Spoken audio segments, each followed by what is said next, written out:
Motivation for being on a board, I think, is really important. And whilst people come with different intentions or different aspirations, I think it's really good that you're clear about what your own personal motivation is in terms of adding value to the organisation that you're seeking to join,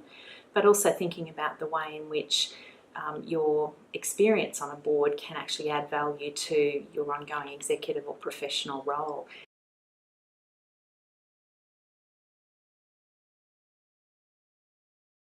I think anyone at any stage in their career journey ought to be looking at boards, and there are different types of boards that are appropriate to your level of career experience. And certainly my own experience was very early on in my career to had the opportunity to join a number of community boards on a volunteer basis. And it was a great opportunity for me to learn as well as to add value to those particular organisations. So my experience is that there's always going to be an organisation that's going to value the contribution that you make.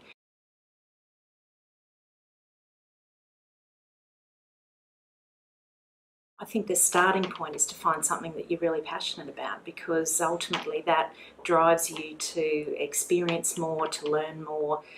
to make an investment in your own education if it's an issue or an activity that you're really passionate about. So certainly that's in my experience, and that as a starting point is a great motivator in terms of the organisation benefiting from the contribution that you provide.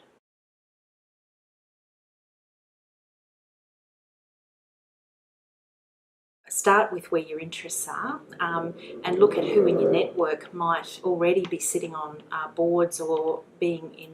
management or executive roles, and talk to them about what your interests are, because my experience is that if people know that you're looking or you're interested, that's the first step in terms of them thinking about you when an opportunity comes up.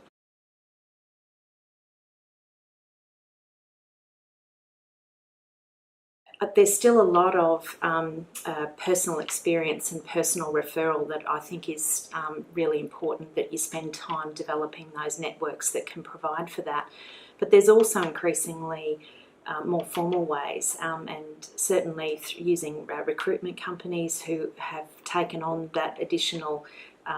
expertise around placement is really important. There's also, of course, if you're open to looking at government boards, a number of submissions that you can make to make sure that you're on lists when those opportunities occur.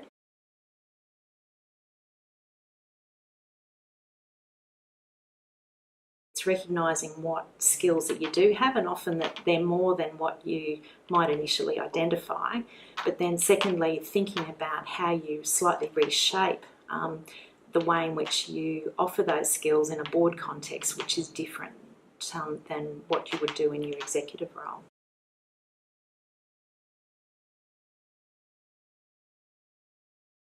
You would expect that an organisation is going to give you a set amount of information by way of induction, things like past minutes, reports, the internal kind of documents. But I found it's really important to test that against what you can find yourself in the broader environment and on the public record, because it helps to kind of flag issues that you can be particularly looking for when you look through into the internal documents you might be presented with, to make sure that you get around to talk to other board members, talk to other executive members of the organisation where that's been approved and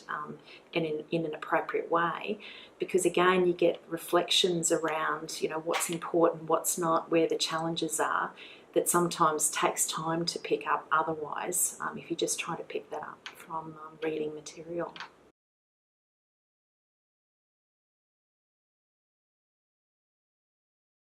What's really important is to do a degree of due diligence around the organisation so that they're very clear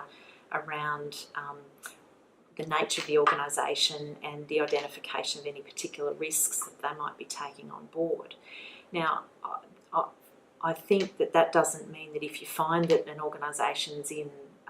a degree of difficulty, should you shy away from that? No, I think the answer is that sometimes that actually creates a challenge that your own particular skills might be able to add value to. But I think the purpose of doing that due diligence is to be able to make a clear assessment of what that risk is and whether or not your skills are going to be able to add value,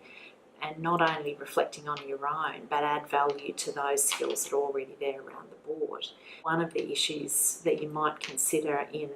your due diligence assessment is your ability to actually engage with the other board members in a constructive way in order to reach that conclusion.